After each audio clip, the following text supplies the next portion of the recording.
Het is maandag 13 oktober, goejoen en welkom bij weer een nieuwe weekend. Maar Joen aan tafel, Willem Plet, die brengt een orde onder scootieskippers die het vrede brachten in Berlijn. Nou, van Aad Ozenbrug krijgen we knienefretten en Sjonkziet uit de Bientuin. En soliste Dana de Vries is even from uit Parijs om voor u te spelen.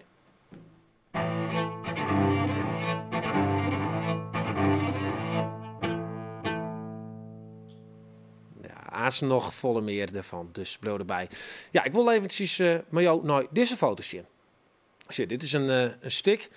Het is een stikje uit een Berlijnse modder. Dat bongelt boppen een scootje. En onleiding voor het ophelling van dit stuk beton is de reis in 1980. Want doe gongen onder leiding van de verneemde Friese scootjeskipper Rijt de Jong 24 scootjes naar Berlijn. Het was een historische reis.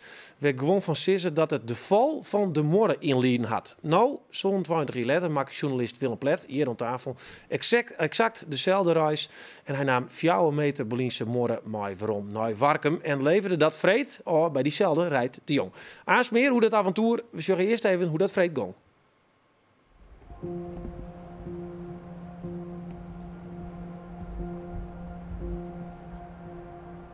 Mijn doel was kijken of ik de eenwording van Duitsland kon voor elkaar krijgen en dat rare enclavetje West-Berlijn onder beheer van Engeland, Frankrijk en de Verenigde Staten weer tot de stad Berlijn kon maken.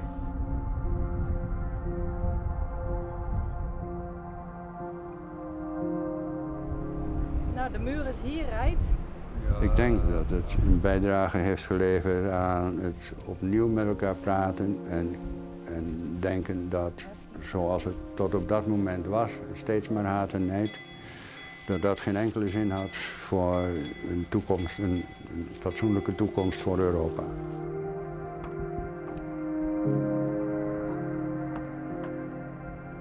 Denk je dat jouw tocht naar Berlijn, of je tocht naar Berlijn, bijdroegen het tot die verbroedering, zodat die moord uiteindelijk delhel is? Ik had als voorwaarde gesteld dat er 2 mensen uit de gevangenis zouden vrijgelaten worden in de DDR. Dat was een filosoof en een componist. En die zijn eerst vrijgelaten, toen zijn we in Berlijn aangekomen. En ik riep dus ook in die camera's van Berlijn wordt de hoofdstad van Europa. Nou, je ziet het. Het is de economische hoofdstad van Europa geworden. En Angela Merkel, die domineesdochter uit de DDR, doet het beter dan welke andere president in Europa. Maar dat is mooi over het eerste geweest. Dat moeten jullie dan maar bekijken of dat zo is. Je hebt veel voorzien rijdt, maar dat hij er precies in zou gaan met nog geen centimeter verschil, dat had jij even niet kunnen bedenken. Nou, het is goed zo. Ja. Ja, Willem, dit was jouw avontuur en dan wordt het zo in ontvangst genomen door Rijt. Hoe was het voor jou? Ja, heel speciaal. Eigenlijk een mijlpaal aan het eind van een lange reis. Ja, vertel eens wat over die reis. Hoe is dat gegaan? Nou, minder spannend dan in 1987 natuurlijk. Want we leven in een vrij Europa, open grenzen, we kunnen er gewoon zo heen varen. Maar we hebben wel heel veel meegemaakt. We hebben 3 weken over gedaan om erheen te komen en 2 weken om terug. En de heenreis ging binnendoor en terug ging buitenom, veel gezeild. Ja, en dan haal je uiteindelijk zo'n groot brokstuk, nou ja, 4 meter is het hè, van de muur. Waarom wilde je dat precies, dat stuk hebben? Nou, we wilden niet per se precies dat stuk hebben, maar wel een stukje van de Berlijnse muur. Om te laten zien dat zo'n symbool van verdrukking, dat je dat nu ook gewoon in zo'n symbool van vrijheid, een zeilschip, kan gooien en er kunstzinnige dingen mee kan doen, maar ook kan gebruiken om de aanwezigheid van nieuwe grensmuren nog aan de kaak te stellen. En we wilden dus een ode brengen aan die tocht van 87 en iets spectaculairs doen met die oude Friese scheepjes. En dat ging goed. Ja, wat sprak jou zo aan dat verhaal van 87? Kan je 1 punt aangeven? Avontuur. En ook van Rijt heel ver kunnen kijken in de toekomst en durven zien dat er een vrijheid aan zit te komen. Op het moment dat nog niemand denkt dat die muur gaat vallen. Ja, en dan staat hij er op een gegeven moment met 2 van die ambassadeurs. 1 van West-Berlijn, 1 van Oost-Berlijn. Ja, dat moet je maar durven natuurlijk. Hè? Dat je het lijkt alsof hij ze inderdaad tot een vredesonderhandeling dwingt. Het lijkt meer op een houtgreep dan een vriendschappelijke houding. Maar alles aan die tocht nodigde uit om het nog een keer te doen. Ja. Nou, jullie hebben van alles meegemaakt wat je zei, maar het was in principe een veilige tocht. Hè? Ja. Heel anders dan in 87. Ja. Kijk je nu ook met andere ogen naar wat ze hebben gedaan? Nu dat je zelf die hele tocht weer gemaakt hebt? Ja, nou, varenderwijs is er steeds meer duidelijk geworden over wat er in 87 gebeurd is. Nog niet alles. Nee, wat is je duidelijk geworden? Nou ja, de moeilijkheden die ze hadden. Het waren de eerste schepen die sinds het eind van de Tweede Wereldoorlog van west naar oost mochten varen. En wat daar allemaal voor nodig was om dat te bewerkstelligen. Honecker zelf, de staatsleider van destijds, die was erbij betrokken, achter de schermen weliswaar, om die vloot van 22 grote Nederlandse schepen met allemaal Friezen en Nederlanders die toch wel behoorlijk gecharmeerd waren van de DDR, veilig naar West-Berlijn te krijgen. Ja, het lukte niet. 4 schepen gingen door. Ja, en dan heb je dit verhaal. Dat wist het denk ik nog wel een soort van af. Net, ik ben krek wat, ik weet Jochen ongeveer, maar... Ik mag het weten kennen, maar ik jaren dit voor het eerst al. Ja. Het is wel bijzonder. Ja, dat die Fries en gewoon tropbatsen. Ja, mooi verhaal. Ja, bijzonder. Had je er iets van gehoord? Nou, ik was nog niet geboren. Oké, nee. Ik was niet geboren. Maar de impact, hè, die is enorm. En voor jou heeft het nu ook nog waarde, hè, met de grenzen zeg maar, die er nu nog zijn. Wat bedoel je ermee, dat de grenzen eigenlijk weg moeten? Nou ja, kijk, wij leven nu in een Europa waarin we de grenzen niet meer kennen. We kunnen zo naar Berlijn en een stukje muur ophalen en iets kunstzinnigs meedoen. Maar om ons heen in de wereld veranderen de tijden heel snel. En de afgelopen 15 jaar zijn er meer grensmuren gebouwd dan ooit tevoren. En, Gaza bijvoorbeeld. Gaza, Mexico, Verenigde Staten, om Europa heen. De Middellandse Zee wordt in academische kringen ook wel de Berlijnse muur van het water genoemd. Sinds 2006 zijn er meer dan 60.000 Afrikanen verdronken. En als je gaat kijken naar de beweegreden waarom die mensen naar Europa willen komen, is precies dezelfde reden waarom de mensen uit de DDR ook naar het westen wouden. Hun werd een economisch systeem opgelegd waarvan ze de dupe werden. En ze wilden een beter leven. Ja. En dus door deze actie zoiets heel klein stukje geschiedenis naar Friesland en naar Nederland te halen, willen we aandacht schenken aan dat feit. Ja, want wat gebeurt er nu met die stukken muur? Nou, we gaan met een scootje over 2 weken zeilen naar Amsterdam. Er wordt hier 1 dagje uit het laadruim getild voor de Melkweg. En dan willen we terug naar Friesland. En we willen eigenlijk een hele mooie plek ergens in Friesland zien te vinden. Liefst in Leeuwarden. Misschien in verband met de Europese hoofdstad in 2018. Hè? Een van de 5 E's Europa. Ja. En omdat het project heeft een Friese oorsprong. Ja. En deze is dan toevallig ook met een scootje opgehaald. En, misschien heeft Aad wel wat plek. Aad, is er nog een romtebuus in de tuin? Jongen, ik kan er tussen net mee aankomen. Nee? Nee, ik ga correct oprommen. Oké. Dus dat gaat dus nu gebeuren. Ja. Zorg dat hij ergens een mooie plek krijgt en dat dus die grenzen en die muren verdwijnen. Dat is het in een notendop. Precies. Nou, bedankt voor je mooie verhaal. Ja. Aad, zult even hebben hoe die tuin, want hij zit voor alles mooi naam en het roept lekker. Vertel, lees uit, wat zit je in dit ding? Ik ga hier een glaasje met onkruid. Dat is echt puur onkruid. Kom, Daan, pak het erbij, want ik denk dat we er een leeuwen matten, dat we er eten. Ik doe ook in mij, van geen vertrouwen in ieder geval. Dat is de voor april vanuit de middeleeuwen, hè? Ja. Wat is het? Dit is tuinerf, vogelmuur. Oh my, wat valt er nou uit, al leer bletsjes? Dat weet ik net, jongen. Doe maar in de moer. Brood nog groen. Bietjes, die het smaak ik wel een beetje. Heeft het verschil maken? Maar vertel, dit groeit bij u in de bientuin? Dit groeit nou overal. Als de bodem keel maakt in de tuin, dan is dit het eerste wat erop komt. De natuur bedekt de groenweg. En dat is hoofdzakelijk vogelmuur wat er nou overal weer op komt. Het is een hele gezonde green, alleen wie schoffelt het altijd voort. Maar krijgt het bij het eten. Het is gezondere sla, maar net in wit het.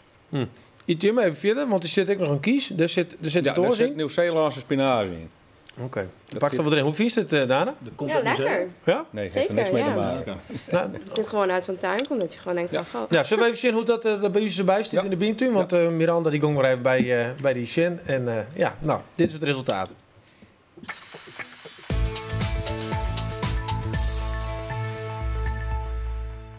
Ik wil aannemen een salade van die meisje van onkruid. Dit is tuinerf. Vogelmuur. Tuinerf is op zijn Fries, geloof ik. Misschien had ik het mis. Maar vogelmuur. Kijk eens goed jongen, Jerk, hè? Nou, als dit haan haast wel. De kanaries ben er ook gek op. Dus als je nog wat van aanknipt, dan maakt je elkaar even een salade ervan. Best. Ja, dit komt in alle tuinen voor en we schoffelen dit altijd voor. Ja? Maar dit is eigenlijk de gezondste green die je maar vinden kunt. Goed voor de hart- en bloedvaten. Ja? Ja, noem maar op. Vitamine A, vitamine C. Liek me wel genoeg. Ja, je houdt wel een meeltje. Kan wel wat van mij. Alleen een slaakje net opleven. Nee, maar er is ook nog wat door. Nieuw-Zeelandse spinazie, maar weet ik niet. Het had niks met Nieuw-Zeeland te Hoe krijg maken. je? Want dat is natuurlijk van eigen groentes. Van eigen hiem, hè? Ja. Maar dit komt waarschijnlijk uit Zeeland, dus eigen provincie. En het had eigen groente en het is nice. Ja. Echt? Wat voor verhaal je er maar, hè? Ik geloof die, hè? Ja, nou, dat is mooi. Ja, zeg ik wel maar. Nou, hier mag ik woord van knippen. Ja? Dan zullen we daar ook wat lekkers van mij. Dit een salade of... Nou, dat is juist wel. Oké. Kerst ik van jongen. Met een fleurig uitsturing. Ja, dat. Wie zit je in de mei dit? Ja? Totdat het vriest, groeit het spul terug en dan kan je het uit de tuin halen, want dan hier deer. Dit wetter heb ik nog net hangen, zeg hè? Nee, dat is eigenlijk de eerste maandag die Ja. had altijd mooi trof. Moet hier ook nog wat gebeuren? Je moest eigenlijk nog wat veld slaan. Kan dat nou? Dat kan ook. Ja, dat is een wintergreen, een liet saladebladje. Oh. Dat kan we nou nog wel even zitten. Is mooi waar voor het wetter erbij op. Kan je zo mooi aan en ik er ben. Lekker droog hier ben. Let Miranda maar waarom green met boeten. Ik wil zin in wat. Er is een heerlijke kies van maken, van die Nieuw-Zeelandse spinazie. Het is aardig slagen ook zelf. Gewoon bladerdeeg in de oven. Bladerdeeg in de oven. Het recept komt wel weer even op Facebook. Valt me niks net van ja. Nou, dankjewel.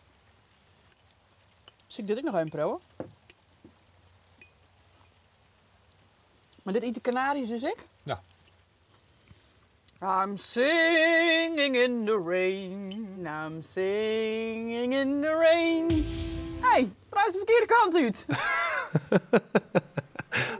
Dat is net lief. Nee, maar ik zou bedoel ik het niet. Ja. Oké, maar ze kennen mooi verzongen. Ja. Dit is de kies, hè? Dit is de kies. Ik ben er al even mee begonnen. Daarna dan heeft al een stukje hoorn, hè? Ja. Hoe is hij? Ik ben al... Ja, is lekker. Lekker smaakvol. Het is wat pittige spinazie. Het is net wat we kennen van de gewone spinazie. Wat scherper van smaak. Groeit het hele jaar terug. Ja. Net in je kent het. Nieuw-Zeeland is dit, hè? Ja, het had niks met Nieuw-Zeeland te maken. Nee, maar het is Nieuw-Zeeland. Nieuw-Zeeland, samen met het zien. Ja.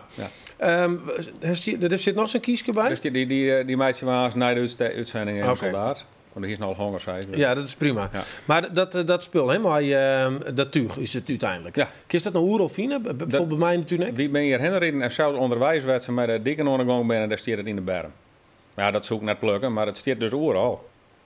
Ja, en hoe wist u dat dit goed is? Nou ja, ik lieg ik wel eens wat. Nee, maar dat is algemeen wel bekend als er een op zich is. Het staat overal wel beschreven. Ja. En net iemand verdiept hem daarin. En nou, wat mij opvoelde in het filmpje, was er nou weer veld slaat in? Ja, een hoekje, ja. Is dat het enige wat er nou in komt? Nou, daar kan er wel meer in. Maar goed, er zit met jacht, het wordt kouder. En dan krijg je wel van alles nog wat bedenken natuurlijk, maar vaak lukt het dan net. Dus veldslaan, dat lukt altijd wel. En dan is nog wel pastelijn wat erin kan. Maar dit groeit er sowieso al, dus je hoeft niks van te doen. En dit is eigenlijk hetzelfde soort groente, dus waar zit die er ook een beetje?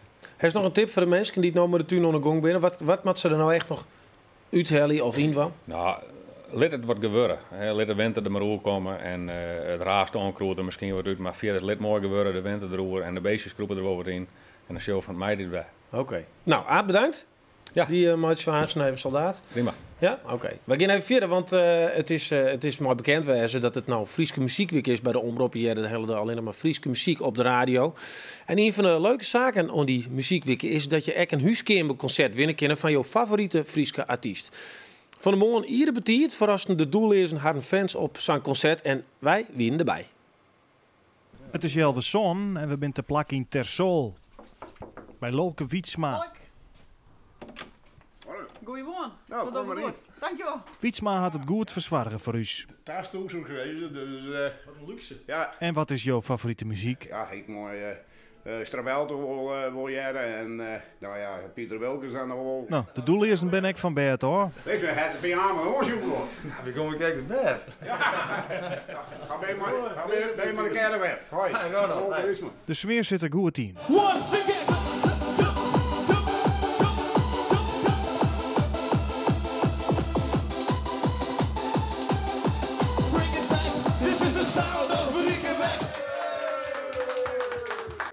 warp is weer voort naar Alex Werker en wat melden. Dus, Dan skeuren we Tron naar Ljouwert. Naar de gehorige wenning van Marian Hoogland.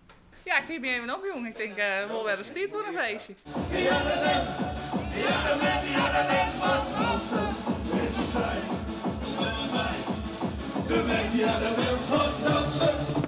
Heb je last van geluidsoverlast of niet? Ja, mijn dochtertje die schrok even. Wat is er aan de hand? Oh ja. En toen zei ik, nou misschien een feestje of zo.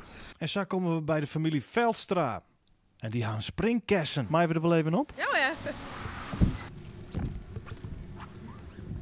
Maar hoe gaat het nou eigenlijk met het doellezen? We hebben een nieuwe single hebben we opgenomen met de Party Animals. En ja goed, die zit dus op hun nieuwe album. En ja, die we draaien op Slam FM op 538. Dus hartstikke mooi. Dat is natuurlijk, ja, daar werken ze door samen met een van de grondleggers van de happy hardcore. Dus dat is voor u wel een heel soort werk. Ja, heel mooi. De doellezen treden nou ook op mijn avondvullende show. Bij de heren ben ik DJ en draai ik in de disco's.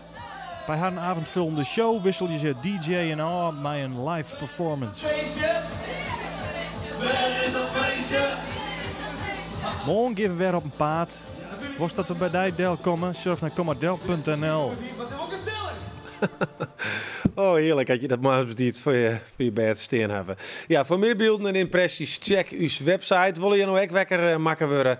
Trots zo'n concert. Nou, like ons dan even op Facebook en dan staat Sneun Johannes Riepma misschien wel bij jou in de huiskamer. Daarna zou het wat voor jou wezen? Zeker weten. Ja, zoals er wel helemaal niet zelf bij mensen deel? Oh, maar ik doe dat ook wel. Ja? Ja, maar in Friesland wordt het minder, zijn er minder van die kunstkringen, kunst- en kamerkringen die dat doen. Maar net met smokeapparaten en met beamers en flitsapparaten.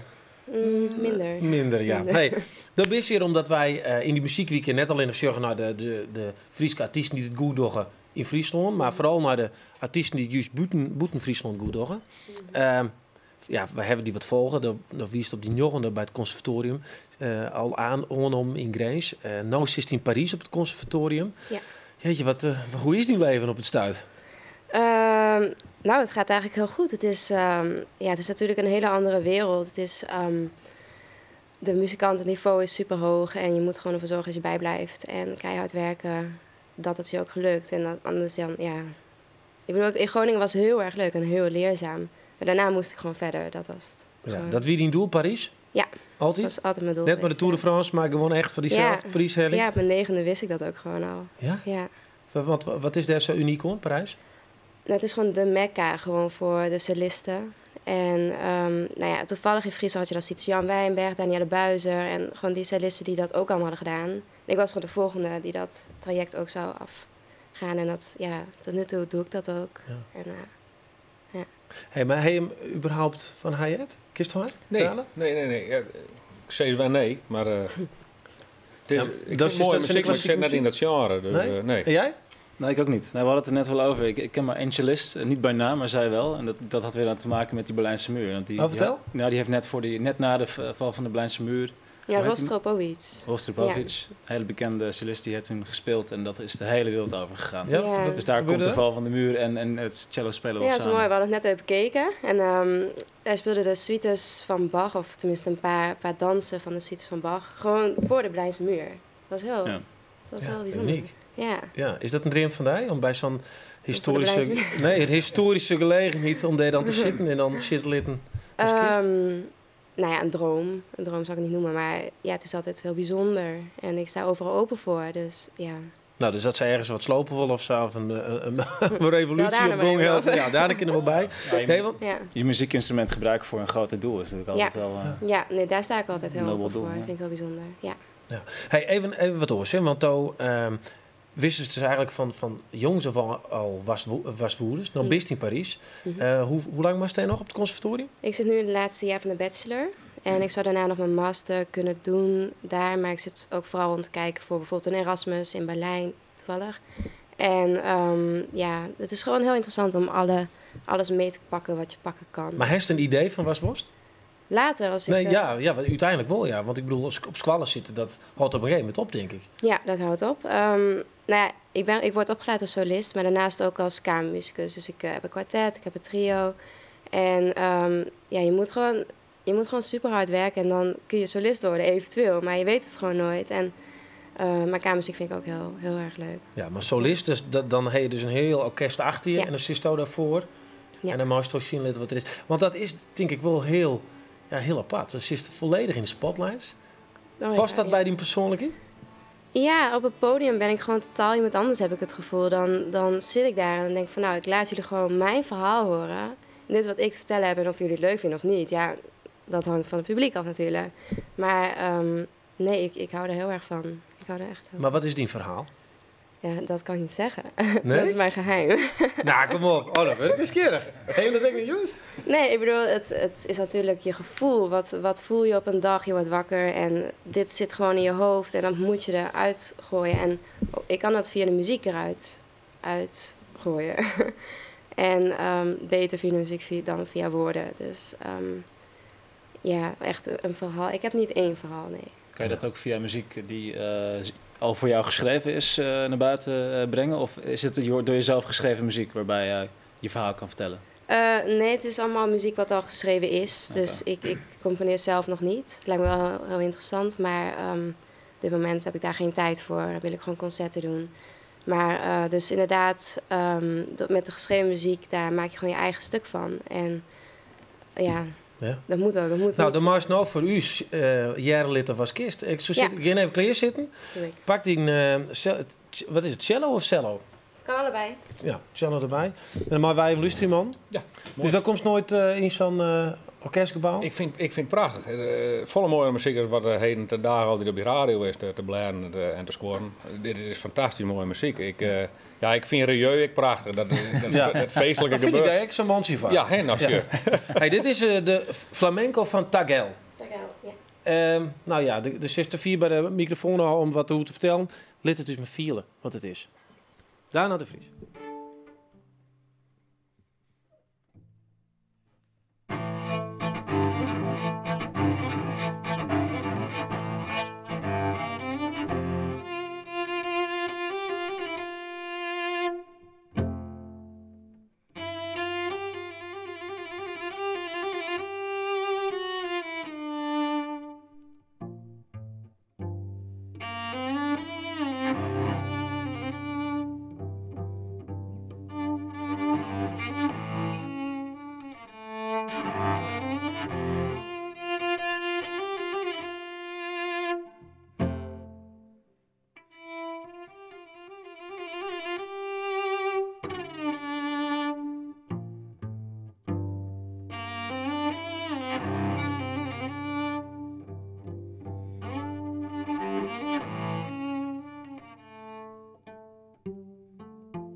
Prachtig. Daarna de Vries. Waar kunnen we die zin? In Kwarten, in Friesland? Is er nog iets? Eind november in Rotterdam en Den Haag met Orkest Intermezzo. Als solist speel ik 6. Ja, maar als er iets dichterbij komen, dan kun je dat vertellen. Ja. Orkest Intermezzo. Ja. Het is een cello-concert. En daarna nog met Friese mensen eigenlijk. Tetje van der Kooi, zangeres. Frans Vlot en Aart Staatjes. Oké, fantastisch. Ja. Hey, bedankt. Dat is dit even voor over. Succes in Parijs en we zullen wel weer eens een ticket verschijnen. Heer Nek, bedankt.